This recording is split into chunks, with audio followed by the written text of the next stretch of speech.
క్రైస్తలో చేరువచ్చిన మీకు అందరికీ ప్రభువైన యేసుక్రీస్తు శుభాలు తెలియజేయుచున్నాను. ఈ దినము కొరకు ఏర్పాటు చేయబడిన లేఖన భాగము అపోస్తుల కార్యములు 15వ అధ్యాయము 1వ వాక్యం. కొందరు యూదయ నుండి వచ్చి, మీరు మోషే నియమించిన ఆచారము చొప్పున సున్నతి పొందితేనే గాని రక్షణ పొందలేరని సహోదరులకు బోధించిరి. Praise the lord. దేవునికి స్తోత్రం. హల్లెలూయా, హల్లెలూయా, స్తోత్రం. మన ప్రభువును ప్రియరక్షకుడును మన కొరకు త్వరగా మేఘవాహనుల మీద మహిమతో రాబోతున్నటువంటి నజరేయుడైన యేసుక్రీస్తు దివ్య నామములో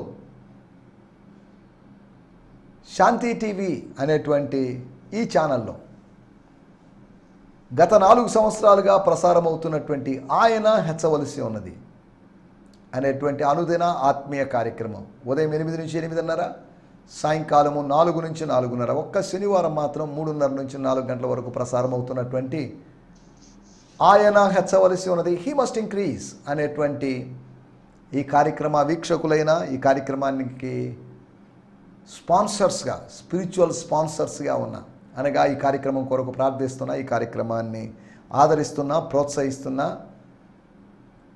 ప్రియ సహోదరి సహోదరులందరికీ నా హృదయపు లోతులో నుంచి ప్రత్యేకమైన వందనాలు తెలియజేస్తున్నాను. దేవుని స్తోత్రం. హల్లెలూయా. మీరందరూ క్షేమంగా ఉన్నారని, మీరందరూ క్షేమంగా ఉండాలని దేవుడు మన క్షేమాన్ని కోరుకుంటున్నాడు. మన క్షేమస్థితి చూసి, తన సేవకుల యొక్క క్షేమస్థితిని చూసి సంతోషించే దేవుడు. కృపాక్షేమాలు మన వెంట రావాలని కోరుకున్న దేవుడు. కృపాక్షేమాలను మన వెంట పంపించేటువంటి దేవుడు. మనకు అవసరమైన వాటన్నిటినీ మన వెంట పంపించేటువంటి దేవుడు. మనం ఎప్పుడైతే ఆయన రాజ్యాన్ని, ఆయన నీతిని వెతుకుతూ ఉంటామో, ఆయన రాజ్యాన్ని పొందుకోవాలి, ఆయన నీతిని అనుభవించాలి, మన స్వనీతిని తీసిపారేసి మురికి గుడ్డల్లాంటి స్వనీతిని తీసేసి స్వర్గపు నీతి, మహిమ కలిగిన నీతిని మనం స్వతంత్రించుకోవాలని తపనలో ముందుకు సాగుతూ ఉన్నట్లయితే మనకు అవసరమైనవి ఆహారమైనా కావచ్చు, వస్త్రాలైనా కావచ్చు, పానీయమైన కావచ్చు, ఇంకేదైనా కావచ్చు, మన మానసిక, మన శారీరక, మన భౌతిక, ఆర్థిక, సామాజిక జీవితానికి సంబంధించి ఏదైనా కావచ్చు, దేవుడు అనుగ్రహిస్తాడు. అవేవో అనుగ్రహించబడతాయి అని కాదు దేవుని రాజ్యాన్ని, దేవుని నీతిని నేను వెతకడం. దేవుని రాజ్యాన్ని, నీతిని వెతకడంలో ఆశీర్వాదాలు ఉన్నాయి, ఆత్మీయ ఆశీర్వాదాలు ఉన్నాయి. ప్లస్ మనం ఏది ఆశిస్తున్నామో, అన్ని జనులు ఆశిస్తున్నప్పటికీ అధికంగా పొందలేక, లేదా కాస్త పొందుకోలేక ఉన్నటువంటి అట్టి అనుభవాల్ని మనం పొందుకోగలుగుతున్నాం. మనం సృష్టికర్త యొక్క సంతానమై ఉన్నాము, సృష్టికర్త యొక్క పిల్లలమై ఉన్నాము. We are in good position, we are in prosperity, we are in blessed nature. మనము దీవించబడిన స్థితిలో ఉన్నాం, మనం ధన్య స్థితిలో ఉన్నాం.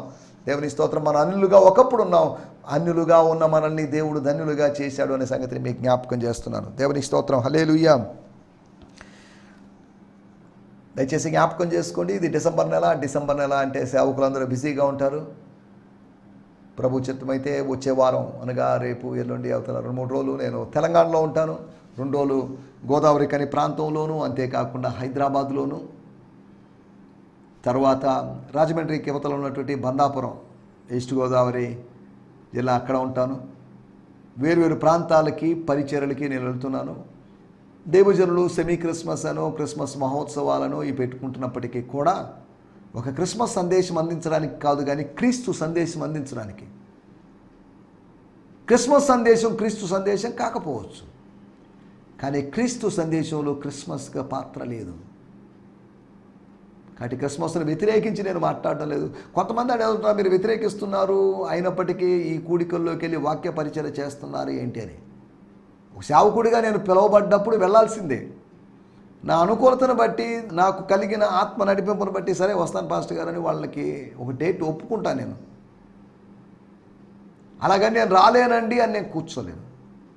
రాబోయే రోజులు నాకు పిలుపులు వస్తాయో లేదో తెలియదు. ఇప్పుడు ఉన్న కాలంలో దేవుడు నాకు ఇచ్చినట్టు అలాగని ప్రతి పిలుపును నేను ఓకే అనలేకపోతున్నాను. నాకు ఆల్రెడీ డేట్లు బుక్ అయిన సమయంలోనే వేరే వాళ్ళు వచ్చి పలాని 12వ తేదీ రావాలి, లేదండి ఆల్రెడీ డేట్ బుక్ అయిపోయింది, మీరు వేరే మార్చుకోండి, అప్పుడు రాగలుగుతాను, లేదా ఇదే డేట్ కంటే నేను అక్కడ క్యాన్సిల్ చేసుకొని రాలేనని చెప్తాను. స్పీకర్లు అనబడిన వాళ్ళు వేరు వేరు ప్రదేశాల్లో సంచారక, నాబోటి ఏమంటారు, ఐటినరీ స్పీకర్స్, లేకపోతే సంచరించి సువార్తను ప్రకటించేవాళ్ళు వాళ్ళు బిజీగా ఉంటుంటారు. కొన్నిసార్లు క్లాషెస్ వస్తాయి, సేమ్ డేట్స్, అక్కడికి పోలేని పరిస్థితి. వీళ్ళు ముందు అడిగారు కాబట్టి వీళ్ళకి ఇచ్చేసాం, వీళ్ళ దగ్గరికి వెళ్ళాలి, వీళ్ళనే ప్రాముఖ్యంగా భావించాలి, వీళ్ళని కాదనలేము. కాబట్టి ఇటువంటి పరిస్థితులని కనుక పరిచర్య కొరకు ఎక్కడికి వెళ్ళినా కానీ క్రీస్తును మయంపరచాలి. ఆయన హెచ్చవలసి ఉన్నది. ఏ మీటింగ్లోనైనా ఆయన హెచ్చవలసి ఉన్నది. అది క్రిస్మస్ మీటింగ్ అయినా, అది న్యూ ఇయర్ మీటింగ్ అయినా, అది వాగ్దాన కూడికైనా, ఉపవాస కూడికైనా, స్త్రీల కూడికైనా, యవనస్తుల కూడికైనా కానీ ఆయన హెచ్చవలసి ఉన్నది. క్రీస్తు హెచ్చవలసి ఉన్నది. యవనస్తుల కూడికలో అయితే యవనస్తుల మధ్యలో ఆ యవనస్తులందరూ ఆయన హెచ్చించవలసి ఉన్నది. స్త్రీల కూడికలో స్త్రీలందరూ, సేవకుల కూడికలో ఇలాగా ఆయన హెచ్చించబడాల్సినట్టు అవసరం ఉంది.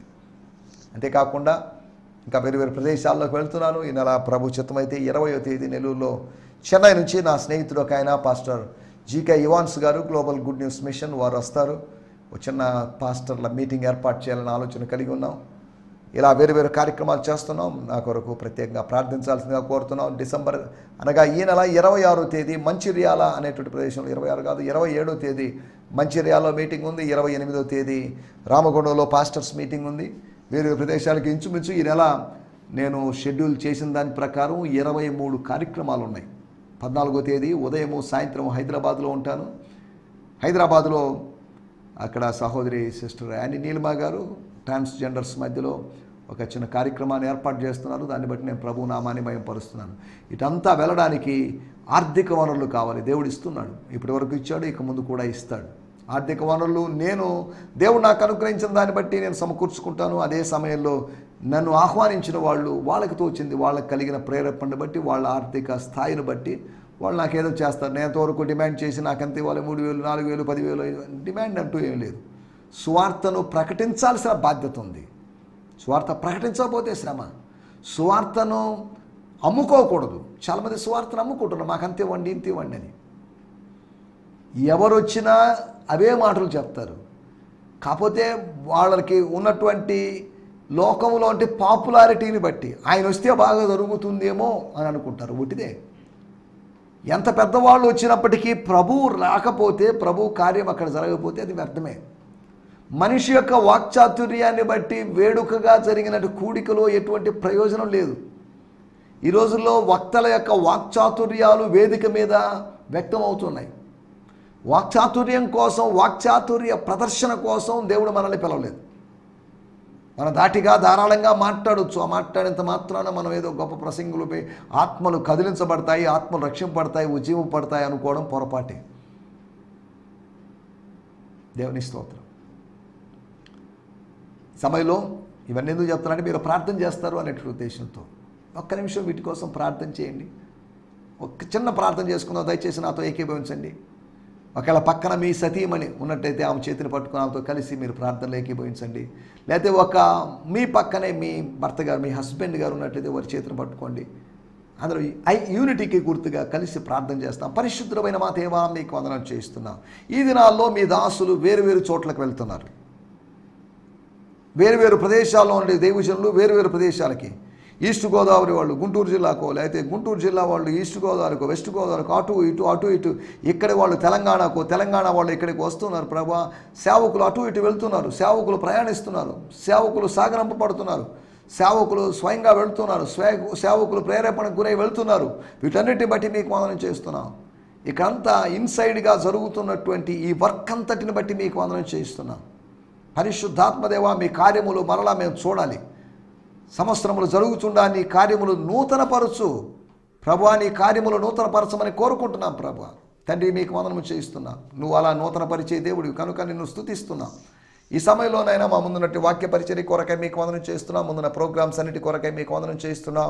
హైదరాబాదులోను, తెలంగాణలోను, ఇంకా ఆయా ప్రదేశాల్లో జరగబోతున్న కార్యక్రమాలన్నిటి బట్టి మీకు వందనం చెల్లిస్తూ ఏ సునామంలోనే ప్రార్థించగలుగుతున్నాం తండ్రి. Amen, amen. దేవునికి స్తోత్రం. ఈ సమయంలో మనం దేవుని వాక్యాన్ని ధ్యానించుకుందాం. దేవుని వాక్యం ధ్యానించుకునేటువంటి సమయం కనుక దయచేసి నిన్న మనం ఆలోచించిన విషయాలు మనము జ్ఞాపకం చేసుకుందాం. నిన్న రక్షణ గురించి మనం మాట్లాడుకున్నాం. ఒక మనిషి ఎలా రక్షింపబడతాడు, రక్షింపబడడానికి బేస్ ఏంటి, what is the base, what is the source for a person's salvation. ఒక వ్యక్తి యొక్క రక్షణకు ఒక వ్యక్తి యొక్క ఆత్మరక్షణకు కారకాలేంటి? కృప. No grace, no salvation. No faith, no salvation. అనగా విశ్వాసము లేకపోతే రక్షణ లేదు. అనగా కృపచేత విశ్వాసము ద్వారా మనం రక్షింపబడ్డాం, రక్షింపబడుతూ ఉన్నాం, రక్షింపబడబోతాం. రక్షణ గురించినటువంటి 3 విషయాలని మనం ఇంతకుముందు కూడా చెప్పుకున్నాం. అనగా ఒక రక్షణ శాస్త్రాన్ని గురించినటువంటి వివరణ కాదు, కానీ నిన్న మనం ఎపిసోడ్లో ఆలోచించింది కృపచేత, విశ్వాసము చేత, వాక్యము చేత, అనగా సువార్త చేత సేవకులు ప్రకటిస్తున్నటువంటి ఆ ప్రీచింగ్ ద్వారా, ద వర్డ్, ద గాస్పల్ చేత సువార్త ప్రకటించే విషయాన్ని నేను సిగ్గుపడడం లేదు, నేను ఎక్కడైనా బోధిస్తాను అని ధైర్యంగా చెప్పుకున్నాడు అపోస్తలుడైన పౌలు. యూదుల మధ్య అయితేమి, యూదేతరుల గ్రీసు దేశస్తుల మధ్య అయితేమి, మా వాళ్ళ మధ్యలో అయితేమి, మా గోత్రికుల మధ్యలో అయితేమి, ఎవరి మధ్యలో అయితేమి, I'm ready to preach gospel, I'm ready to die for the gospel అని అపోస్తలుడైన పౌలు చెప్పినట్లుగా మనం చూస్తున్నాం. దేవుని స్తోత్రం, హల్లెలూయా. సువార్తను ప్రకటించడానికి మనం సిగ్గుపడకూడదు. స్తోత్రం. తర్వాత మనం ఆలోచించిన విషయం, నిరీక్షణ ద్వారా మనం రక్షింపడ్డాం. బై హోప్, దేవుడు మన హృదయాల్లో పుట్టించినటువంటి ఆ నిరీక్షణను బట్టి మనం రక్షింపడ్డాం. నిరీక్షణ కలిగి మనం రక్షింపడ్డామని రోమాపత్రిక 8వ అధ్యాయంలో రాయబడింది. తర్వాత రాయబడిన మాట ఒప్పుకోలు ద్వారా. ఏంటి ఒప్పుకోలు? నేను ధనవంతుని అవుతాను, నేను ఆశీర్వదించబడతాను, నాకు ఇల్లు వస్తుంది అనేటువంటి భౌతికమైన ఒప్పుకోలు కాదు. కొంతమంది ప్రాస్పరిటీ ప్రీచర్స్, అభివృద్ధి సిద్ధాంతం అనేటువంటి, లేకపోతే అభివృద్ధి సువార్త యొక్క ప్రచారకులు ఇటువంటి కన్ఫెషన్స్కి ఇంపార్టెంట్ ఇస్తున్నారు. If you confess, if you do confession, you will get position అంటున్నారు. అనగా ఒప్పుకోలు ద్వారా స్వాస్థ్యాన్ని పొందుకోవచ్చు అనేది వాళ్ళ బోధగా ఉంది. వాస్తవమే, ఒప్పుకోలు చేస్తే స్వాస్థ్యం దొరుకుతుంది, రక్షణ అనుస్వాస్థ్యము దొరుకుతుంది. హెబ్రీ పత్రిక 1వ అధ్యాయం 14వ వచనంలో ఉంది అది. రక్షణ అనుస్వాస్థ్యం అనగా స్పిరిచువల్ పొజిషన్, స్పిరిచువల్ ఇన్హెరిటెన్స్. దాన్ని స్వతంత్రించుకుంటాము. భౌతికమైనది స్వతంత్రించుకోకపోవచ్చు, కానీ ఆత్మీయ స్వాస్థ్యాన్ని మనము పొజెస్ చేస్తాము. దేవుని స్తోత్రం, హల్లెలూయా.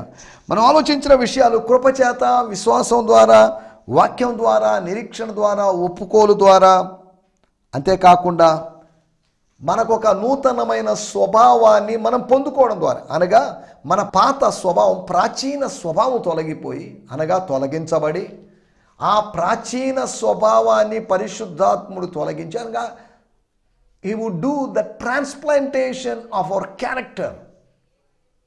గుండె మార్పిడి, లేదా కిడ్నీ మార్పిడి, లివర్ మార్పిడి ఇటువంటివి ఉన్నాయి.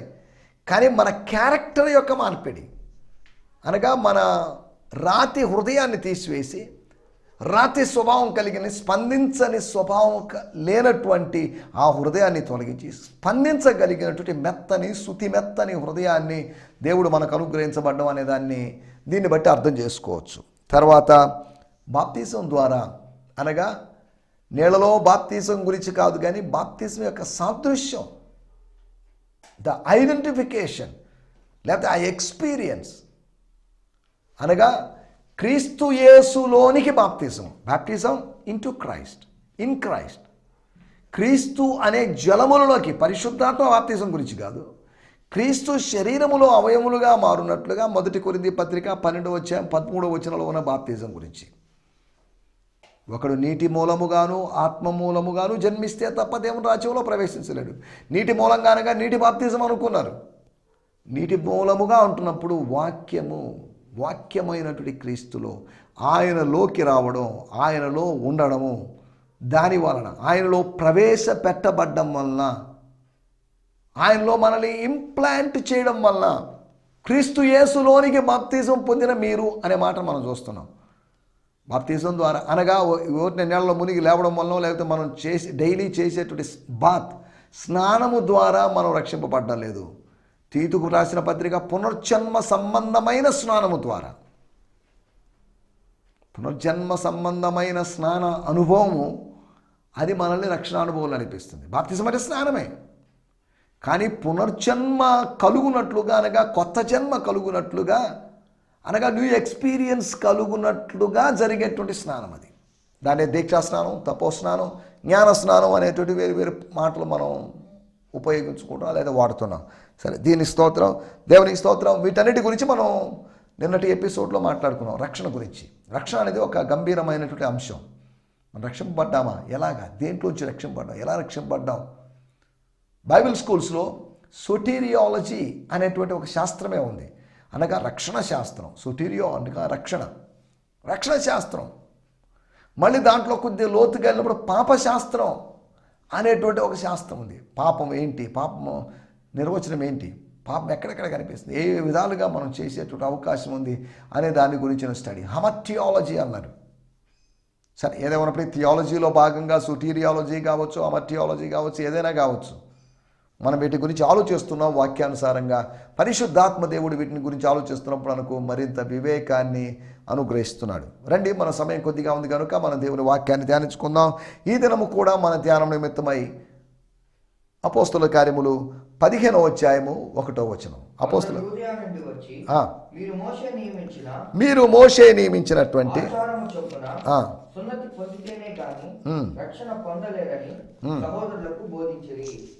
దేవుని స్తోత్రం. వైల్ పాల్ అండ్ బర్నబాస్ అనగా 15వ అధ్యాయం చివరిలో వారు విడిపోయారు. అనగా విడిపోక ముందు, అనగా ఇశ్రాయేలు రాజ్యము కూడా విడిపోయినట్లుగా, డివైడ్ అయినట్టుగా, యునైటెడ్ కింగ్డమ్గా ఉన్న సందర్భం ఉంది. ఐక్యరాజ్యంగా ఉంది, విభజిత రాజ్యంగా ఉంది. ఇక్కడ కూడా పౌలు బర్నబాలు కలిసి ఉన్నప్పుడు, అనగా వాళ్ళు మిషనరీ జర్నీ ముగించుకొని సెకండ్ మిషనరీ జర్నీ కోసం రెడీ అవుతున్న సందర్భాలు ఇవన్నీ. దేవుడు వారిని సిద్ధపరుస్తున్న సందర్భాలు. సెకండ్ మిషనరీ జర్నీకి టీం అదేనా, వేరే టీం మెంబర్స్ మారుద్దామా, ఇవన్నీ వాళ్ళు ఆలోచించారో లేదో మరి తెలియదు. ఇండియన్ క్రికెట్ టీంని, లేకపోతే ఆస్ట్రేలియాతో జరిగిన మ్యాచ్, లేకపోతే కప్పును ఓడిపోయిన తర్వాత వారితో జరిగిన మ్యాచ్లో ఓడిపోయిన తర్వాత టీం కొద్దిగా అటు ఇటు మార్పులు చేశారు. టీంలో మార్పులు జరుగుతూ ఉంటాయి టీం యొక్క విజయం కోసం. క్రికెట్ అయినా కానీ ఏదైనా కానీ సేవలో కూడా టీంలో కొన్ని మార్పులు జరుగుతాయి. గిడియోన్ ఫెలోషిప్ ఇంటర్నేషనల్ GFI అనేటువంటి సహవాసంలో ఈ టీంలో కూడా కొన్ని మార్పులు జరుగుతున్నాయి. కొంతమంది సేవకులు ఉంటున్నారు, వెళ్తున్నారు. కొంతమంది సేవకులు వేరే చోట పంపబడుతున్నారు. కొంతమంది సేవకులకు వేరు వేరు బాధ్యతలు అప్పగించబడుతున్నాయి. దీని ద్వారా ఒక టీం వర్క్ జరుగుతుంది. దేవుని కృపను బట్టి జరుగుతున్నటువంటి టీం వర్క్. ఆ టీం వర్క్ దాని ఫలితంగా మనము పరిచర్యలో ముందుకు సాగుతున్నాం. సింగిల్గా, మోనో యాక్షన్ లాగా, ఏకపాత్రాభినయం లాగా జరుగుతున్నటువంటి సేవ కాదు ఇది. It's a team work. Yesu ప్రభు మినిస్ట్రీ టీం వర్క్, పౌలు యొక్క మినిస్ట్రీ టీం వర్క్. అనగా మొదటి శతాబ్దపు పరిచర్య అంతా టీం వర్క్. వాళ్ళు కలిసి, అనగా while Paul and Barnabas were in Antioch, అనగా వారు రావడానికి ముందుగానే దుర్బోధకులు వచ్చేశారు.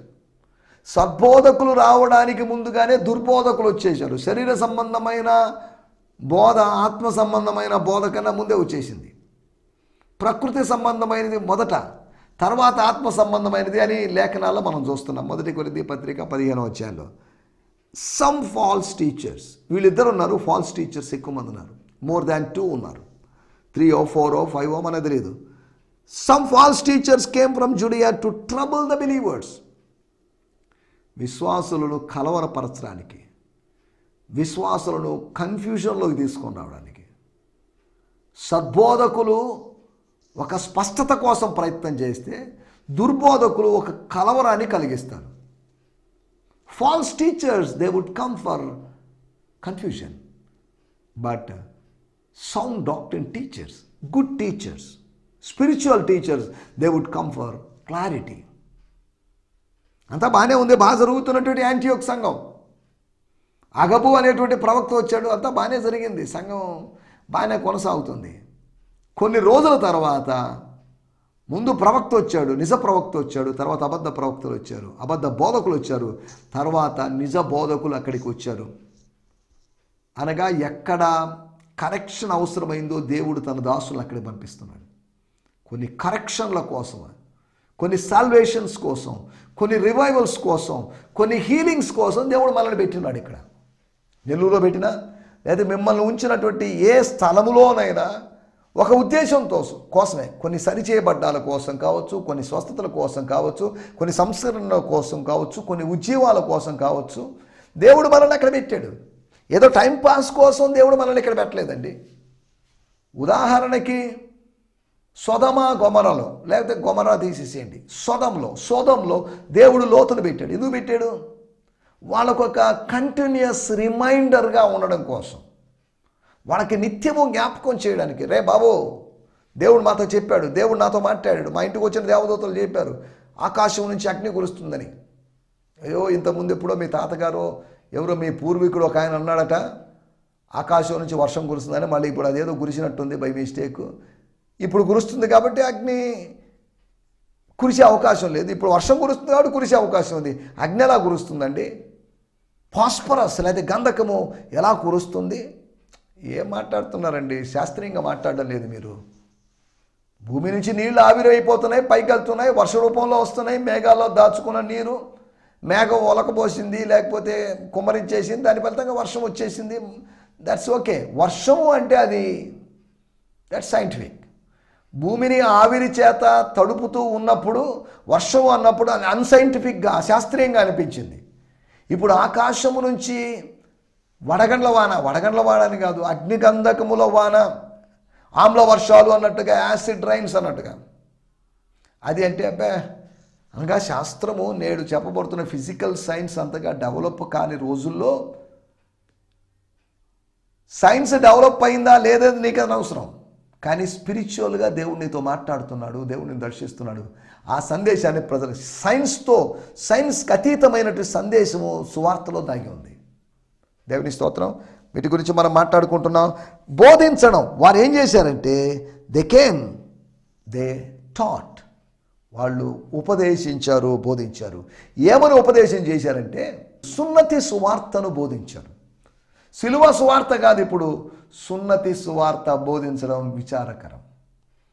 ఈ రోజుల్లో అంత్యదినాల్లో సున్నతి సువార్త చెప్పనప్పటికీ కూడా సంపద సువార్త చెప్తున్నారు, స్వస్థత సువార్తను చెప్తున్నారు, ఆశీర్వాదాల సువార్తను మాత్రమే చెప్తున్నారు. సిలువ సువార్తను ప్రకటించకపోవడం, స్వర్గ కృపా సువార్తను ప్రకటించకపోవడం విచారకరం. ఇందులో వచ్చి బోధించడం అనేది మన టైటిల్. బోధించడం అంటే ఏంటి? టీచింగ్ అంటే ఏంటి? ప్రీచింగ్ ఏంటి? బోధించాల్సిన అవసరత ఏముంది? ఉందంటారా అవసరత? ఉపదేశం కావాలి ఒక మనిషికి ఆత్మీయ ఆహారం కావాలి, ఒక మనిషికి, ఒక శిశువుకి పాలు కావాలి, కాస్త బాలునికి అన్నం కావాలి, పెద్దవారికి మాంసం కావాలి.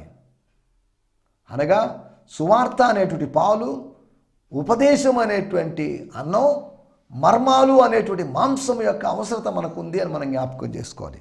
సరే, బోధించడము అంటున్నప్పుడు నేను నిన్నటి ఎపిసోడ్లో కూడా గుర్తు చేశాను. ఒకడు బోధించినట్లా దేవోక్తులను బోధించినట్లుగా, ఒరకిల్స్ని బోధించినట్లుగా. ఒరకిల్స్ బోధిస్తే మెరకిల్స్ జరుగుతాయి. మెరకిల్స్కి పునాది ఓరకిల్స్ అంటే పలకబడింది దేవుని మాట, దేవుని యొక్క మాటలు, దేవోక్తులు, దేవ సూక్తులు, స్వర్గంలోని దేవుని యొక్క సూక్తులు దేవోక్తులు. అవి ఉక్తి అంటే పలకబడినది, దేవుడు పలికినది, దేవుడు పలికించినది. దేవుని స్తోత్రం. మనం ఇక్కడ ఆలోచిస్తున్నట్టు విషయాల్లోకి వచ్చేద్దాం. బోధించడం అంటే ఏంటి? బోధించడం ఈ రోజుల్లో బాధించడంగా మారింది. బోధన అనేది బాధుడిలాగా ఉంది, బాధనలాగా ఉంది. అని బోధించడము అనేది బాధించడంలాగే అనిపిస్తుంది. బోధించడంలాగే ఉండాలి. అది ఆత్మకు సంబంధించినటువంటి కార్యక్రమం, కానీ అది బాధించేటువంటి, వేధించేటువంటి కార్యక్రమంగా ఉండడం విచారకరం. లేనిపోయే వాటిని, కొత్త వాటిని, కల్పించబడిన ఉపదేశాల్ని, సంఘ ఉపదేశాల్ని, లేకపోతే మత శాఖల ఉపదేశాల్ని బోధిస్తూ బాధిస్తున్నటువంటి అనుభవాలు. సరే, ఏదేమైనప్పటికీ త్వరగా నేను 4 విషయాలు జ్ఞాపకం చేస్తాను. అపోస్తుల కార్యములు 15వ అధ్యాయము 10వ వచనం. మన పితరులైనను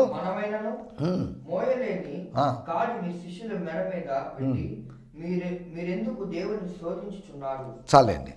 ఒకటి, బోధించడం అనేది కాడి మోపడంగా చెప్పబడింది. మీరు బోధిస్తున్నారు, వాళ్ళు బోధిస్తున్నారు. యూదయ నుంచి కొందరు వచ్చిన వాళ్ళు బోధిస్తున్నారు, మీరు బోధిస్తున్నారు. కొత్త బోధకులు బోధిస్తున్నారు, పాత బోధకులు బోధిస్తున్నారు. ఈ బోధించడం అనేది కాడి మోపడం లాగా. It should not be like preaching, should not be like putting yoke on the people. కాడిని మోపే విధంగా ఉండకూడదు, అంటే భారభరితంగా ఉండకూడదు. దేవుని స్తోత్రం. రెండో విషయాన్ని నేను మీకు జ్ఞాపకం చేస్తాను. అక్కడే రాయబడింది చివరి మాటలో, 15వ అధ్యాయము చివరి మాటలో 10వ వచనంలో. స్తోత్రం. శిష్యులు అనబడిన వాళ్ళు, లేకపోతే విశ్వాసులు, వినేటువంటి వాళ్ళు, వాక్యాన్ని వినేవాళ్ళ మెడ మీద పెట్టి మీరెందుకు దేవుని శోధించుచున్నారు? Why you are testing God or tempting God? దేవుని శోధించడం ఎందుకండి? ఓ బోధకులారా, ఓ ఉపదేశకులారా, కౌన్సిల్లో కూర్చున్న వాళ్ళారా, కన్ఫ్యూజన్కి గురైన వాళ్ళారా, మీరెందుకు శోధిస్తున్నారు? కాడిని మోపడం ఓకే, అంటే మోపమని కాదు, మోపకూడదు. అదే సమయంలో అలా మోపి మనం దేవుని శోధించడానికి వీల్లేదు. బోధించడం అనేది శోధించడంగా మారడానికి వీల్లేదు. బోధించడం అనేది బాధించడమైనా కానీ శోధించడమైనా కానీ కాకూడదు అని మనం ఆలోచిస్తున్నాం. మూడో విషయాన్ని నేను మీకు జ్ఞాపకం చేస్తాను. అపోస్తల కార్యములు 15వ అధ్యాయము 19వ వచనం. కాబట్టి అన్యజనుల నుండి దేవుని వైపు తిరుగుచున్నారని మనం కష్టపెట్టక, అన్యుల నుండి దేవుని వైపు తిరుగుచున్న వారిని, దేవుని వైపు తిరుగుతున్నారు కొంతమంది. సువార్త ఫలితంగా కొంతమంది దేవుని వైపు దేవుడు టర్న్ చేసుకుంటున్నాడు, అట్రాక్ట్ చేసుకుంటున్నాడు, డైవర్ట్ చేసుకుంటున్నాడు. అటువంటి వారిని కష్టపెట్టక, వాళ్ళని కష్టపెట్టద్దు, వాళ్ళని ఇబ్బంది పెట్టద్దు. వాడిని కాడి మోపడం, దేవుని శోధించడం, ఇప్పుడు వాళ్ళని కష్టపెట్టడం అనే మాటను ఉపయోగించారు. కష్టపెడుతున్నామేమో, కొన్నిసార్లు ఎక్కువసేపు ప్రసంగించడం వల్ల మేము కష్టపెడుతున్నామేమో. టీవీలో కూడా ఏదో చెప్పడం వల్ల, ఏదో శుద్ధి సమాచారం, లేనిపోయిన సమాచారం, మేమేదో తెలియగలిగేవాళ్ళమని మీ ముందు ప్రదర్శించుకోవడం కోసం ఏదో చెప్పి మిమ్మల్ని కష్టపెడుతున్నామేమో. అలా కష్టపెట్టద్దు, కష్టపెట్టకూడదు అనేటువంటి మాటను, వాళ్ళ మనసుల్ని కష్టపెట్టకూడదు, వాళ్ళని కష్టపెట్టకూడదు. తర్వాత 4వ విషయం చెప్పి నేను ముగిస్తాను. అపోస్తల కార్యములు 15వ అధ్యాయము 24వ వచనం. కొందరు మా యుద్ధ నుండి వెళ్ళి తమ బోధ చేత మిమ్మల్ని కలవరపరుస్తున్నారు, మీ మనసులను చెరుపుతున్నారు అనేటి మాటలు మనం చూస్తున్నాం. So in my judgement we should not add any unnecessary burden upon the non Jewish converts who are turning to God. అనవసరమైన భారాలు మోపకూడదు అనే మాట మనం ఇక్కడ చూస్తున్నాం. We are aware that some have come to you from the church of Jerusalem. These men were not sent by us but came with false teachings that have brought confusion and division. Confusion మరియు division కలుగు చేసేటువంటి విధానం. అనగా బోధించడము అనేది కాడి మోపబడడం కాకూడదు, బోధించడం అనేది శోధించడం కాకూడదు, బోధించడం అనేది కష్టపెట్టడం కాకూడదు, బోధించడం అనేది కలవర పెట్టడం కాకూడదు. కాబట్టి ఈ రోజుల్లో, ఈ అంత్య దినాల్లో కొంతమంది సేవకుల ద్వారా అద్భుతమైనటువంటి బోధలు రావడానికి, అటువంటి బోధలు మన విశ్వాసులు, మన స్థానిక సంఘాలు విశ్వాసులు అనుభవిస్తూ ముందుకు సాగడానికి ప్రభు సహాయం చేయనుగాక. ఆమేన్. హల్లెలూయా. హల్లెలూయా. ఈ సందేశము మీకు ఆశీర్వాదకరంగా ఉందని నమ్ముచున్నాము. ప్రార్థన అవసరతల కొరకు మమ్మల్ని సంప్రదించవలసిన మా చిరునామా గిద్యోన్ మిషన్ చర్చ్, 6వ వీధి, శాంతినగర్, నెల్లూరు 4, ఆంధ్రప్రదేశ్. పిన్ 524004. మా ఫోన్ నంబర్లు 7036443613 మరి ఒక నంబర్ 9392293010. మా ఈమెయిల్ ఐడి gfihmi2015@gmail.com. దేవుడు మిమ్మును ఆశీర్వదించునుగాక. ఆమేన్.